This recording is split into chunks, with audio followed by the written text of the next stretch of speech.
Today's spoiler video is brought to you by Card Kingdom. Use the link below to pre-order your cards today. Hello everyone, it's Seth, probably better known as Saffron Olive, and it's time for our final daily dose of Battlebond spoilers.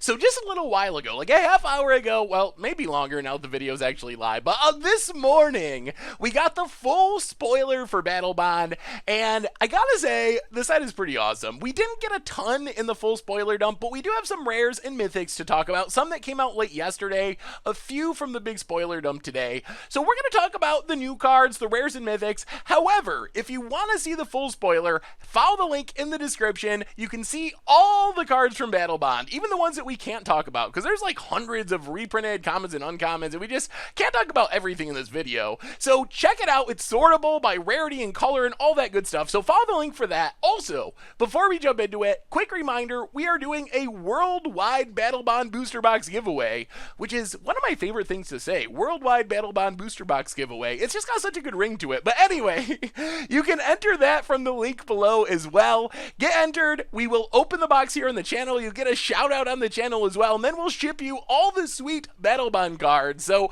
anyway, with that in mind, let's jump into our final daily dose of Battlebond spoilers, starting with a new mythic. We do have one new mythic on the day, and it is a sweet one, Brightling. So Brightling does a lot for a little amount of mana. 3 mana, you get a 3/3. You can pay 1, give it Vigilance, pay 1, give it Lifelink, pay 1 to bounce it to your hand, or pay 1 generic mana to give it +1, -1, or -1 +1. So this basically is a card that does a little bit of everything. It can gain you life, it plays offense, defense, you can bounce it to your hand to protect it from removal, you can make it into a 5/1 attacker if your opponent doesn't have blockers, you can make it into a 1/5 defender. So this card is cool for 2 reasons. First off, it is the latest in the almost cycle of Lings. Starting with Morphling, that was the first one, the original one, it was great back in the day. Then we got Torchling, the red version, Thornling, the green version. Brightling means we now have the white version of the Ling cycle, which means we just need the black one. And actually, we kind of know it's coming. Someone asked Mark Rosewater about it on his blog, and he did say he realizes that people are expecting the black member of the cycle, and I think that we will get it sooner or later. But Brightling itself, it's just a good card. It's cheap, it's efficient, it can do a little bit of everything. You play in Commander or casual decks. It's even getting a little bit of hype for Legacy. So in Legacy, it's super controversial. The thing about Brightling in Legacy is it has a natural home in Death and Taxes. Death and Taxes, a mono-white Ether Vial deck that cheats things into play, already goes up to 3 mana with its Ether Vial for Flicker Wisps and Mirror Crusaders, and Brightling is very controversial right now. The Legacy community is having a big debate about Brightling. Is it a card that fits into Death and Taxes? Some people say they think it's going to be great. Other people say they're sticking with their Mirror Crusaders and there's no way they'd play Brightling. It'll be horrible. And I think only time will tell. Unfortunately, when it comes to Brightling, we might have to wait a while because the cards aren't being released as a set on Magic Online. They're coming out eventually, some of them in treasure chests.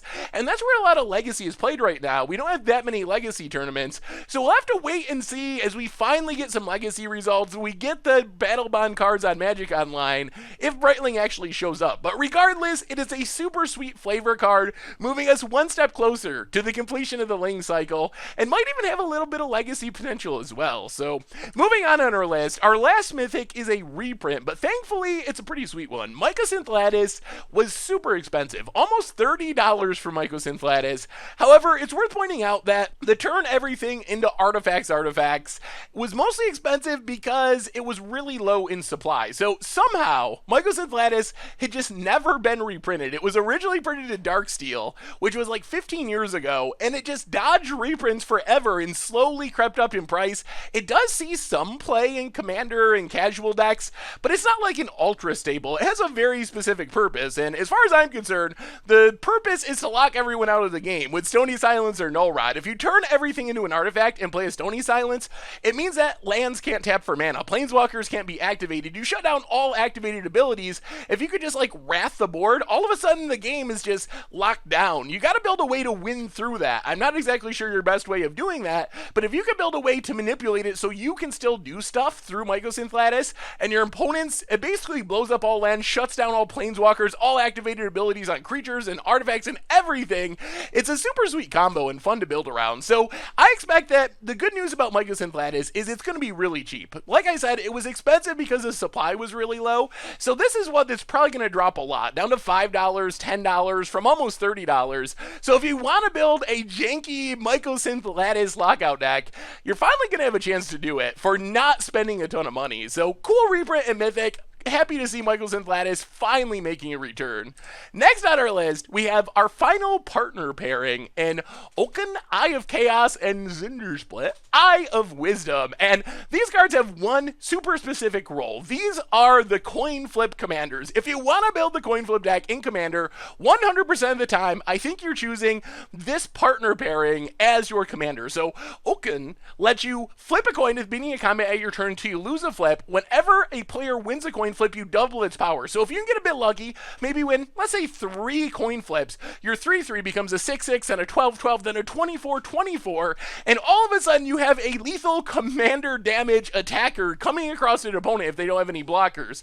So you can do super crazy things there. Zndrsplt, on the other hand, lets you draw a bunch of cards. Same kind of trigger as Oaken, lets you flip until you lose, and then you draw a card whenever a player wins a coin flip. The cool thing is if you can get them both on the battlefield, they benefit each other because neither one cares about where the coin flip is coming from. You can even use other coin flipping cards and you're still doubling power, you're still drawing cards, which because of this pairing, Frenetic Efreet was bought out. So as far as I understand, maybe I'm missing something in this, I think that Frenetic Efreet is basically just an infinite 2-card combo with these cards. Frenetic Efreet, you can pay 0 to flip a coin, then your opponent chooses in the air, whatever. When the flip ends, if it ends in your favor, Frenetic Efreet phases out. Otherwise, you have to sacrifice Frenetic Efreet.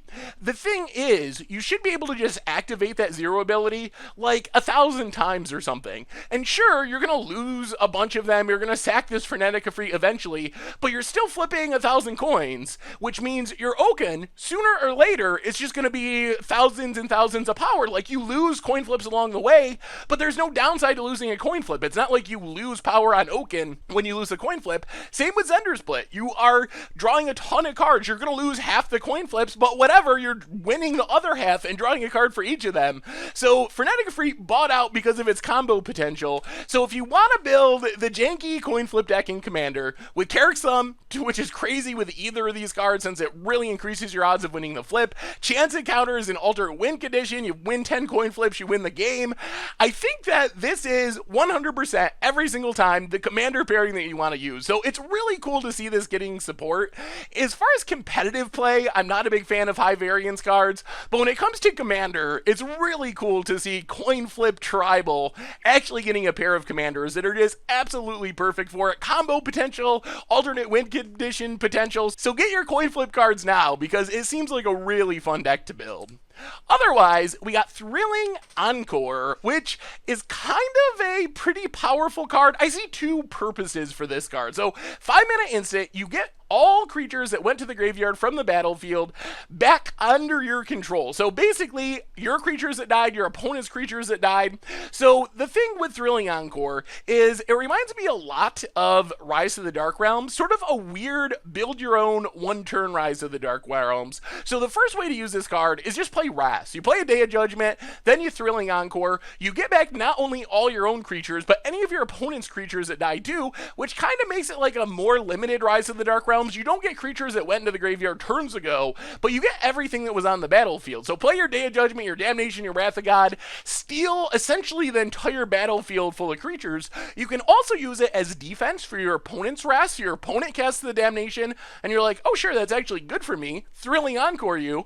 I get back all my creatures, I'll take all your creatures and everyone's creatures as well. So really powerful there. The other potential for Thrilling Encore is to use it in a sort of aristocrat style deck. where you're playing sack outlets like Ashnod's Altar, Yahenni, maybe Blood Artist to finish the game, and then it's just a way for 5 mana to basically double up all of your creatures. So you sacrifice your entire board, Thrilling Encore gets back all of your creatures, maybe you got some Enter the Battlefield triggers in there, but then you can sacrifice them all again to get more Blood Artist triggers to make more mana with Ashnod's Altar. So I think this is Wrath Protection / Wrath combo, plus also Aristocrat style combo piece. So super excited for Thrilling Encore. It seems like you can play it fairly just as protection, even if you're just getting back a couple of creatures from removal spells. For 5 mana, that's not a bad deal. And then if you can build around it, you can make this into just a very, very powerful effect for 5 mana. Otherwise, we got Mind's Eye. Mind's Eye, great reprint because it's a Commander Ultra staple. It's one of the 75 most played colorless cards in Commander. And if you're not familiar with Mind's Eye, its main role in Commander is to be card advantage for decks that don't necessarily have great card advantage. So if you're playing blue or you're playing black, you got tons of good ways to draw cards. On the other hand, if you're playing mono white or even mono red to some extent, discounting like wheel effects, but sometimes those decks struggle to generate card advantage, and in those decks, Mind's Eye is a great option. You just play it, and then every turn cycle, for 3 mana, you get to draw 3 cards, because your opponent's going to at least draw 1 card on each of their turns, and then if your opponent plays a Sphinx's Revelation or something, you can pay a bunch of mana, get your own version of Sphinx's Revelation, so it generates a ton of card advantage if it sits out on the battlefield. So if you're playing a Commander deck that is struggling to generate card advantage, which is one of the most important things for your Commander decks to do, Mind's Eye is just a great option at making sure you always have a grip full of cool cards to do sweet things with. So awesome to see more copies in the wild coming back in Battlebond. Otherwise, we got a bunch of just lower rarity stuff, some bulk rares. Genesis Chamber, cool reprint. Couple bucks, maybe $2 or $3, can do some fun things in it with Modern, with like Soul Sisters type decks to make a bunch of tokens. Unflinching Courage, not really expensive, but a powerful card. Vampire Charmseeker is really neat. I like that it can return not just creatures, but instants or sorceries from your graveyard to your hand. On the other hand, 8 mana is just an infinite amount of mana, so we'll have to see how Assist actually plays out in practice. Is anyone actually going to help you pay for this powerful vampire? That I don't know. Feral Hydra, mostly of note because it got downgraded to uncommon after always being rare. Hydras are kind of like a semi-supported tribe. We see that with Apocalypse Hydra, and the rest of our rare dump spoilers from today.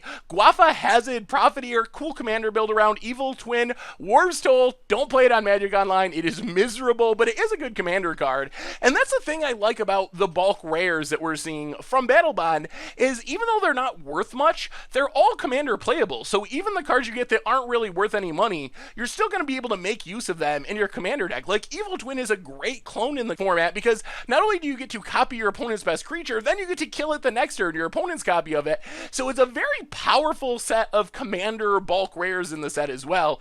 Same with like Magmatic Force, fine in commander. Zathrid, it's good in 8-rack decks. Newscraft Mob, that's a one card that I really don't like from today's spoiler dump, and that's mostly just because I opened 3 copies in my Eldritch Moon box and it's like the worst rare in that set. And that basically brings us to the end of our daily Battlebond spoilers for today and for Battlebond spoiler season. This is the last one, so what do you think? Like, head over to the spoiler page on the site, follow the link down below, see what you think of the set. Now that we have everything, how excited are you for Battlebond? What cards do you want most for Commander or for other formats? Are you buying a box? Are you buying a case? Are you going to be making use of this set? Are you going to draft it? Are you going to play the Two-Headed Giant Limited? Is your local game store running events like that? Let me know what you think. Now that we have the full picture, I'm super excited for the set. It's got a ton of great reprints. It's got sweet new cards. It's only $4 a pack. So this is kind of, as people have been saying, the Commander Masters set that we've been waiting for, and it's not going to cost you $10 a pack to get it. So I think Wizards nailed it with Battlebond. Really excited for this one. So anyway, check out the full spoiler on the site. Make sure to enter the giveaway, the worldwide Battlebond booster box giveaway, following the link in the description for that as well. So thank you so much for watching. Again, let me know what you think about this awesome set, and I will talk to you soon. Thanks for watching the video. If you enjoyed it, help us out by clicking that like button down below. And to keep up on all the latest and greatest, click that subscribe button. And don't forget to hit that bell icon to get alerts whenever we have new videos. And if you want to, check out some of our other sweet videos here and here.